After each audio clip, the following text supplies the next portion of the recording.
Welcome to our garage. This is Kia Rio 2016 model.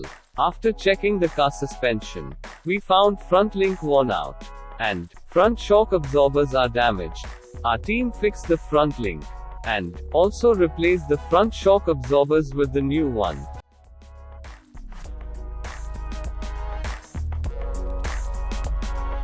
Customer also complained about engine performance. His car won't go over 40 miles per hour. And also, engine reduced the power. Customer also concerned about fuel consumption, which is very high, and fuel average, which is very low.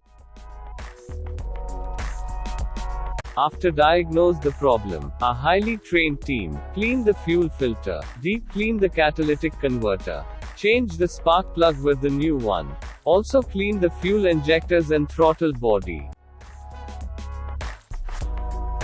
After the whole process, engine is working perfectly, and all the other issues has been solved.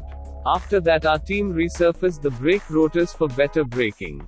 Now the customer is very happy and satisfied with our team performance and our service. If you need our services, do let us know. Call us on given numbers. For appointment, do like, share and subscribe our channel for more videos. Also visit our website for more information. Thanks for watching.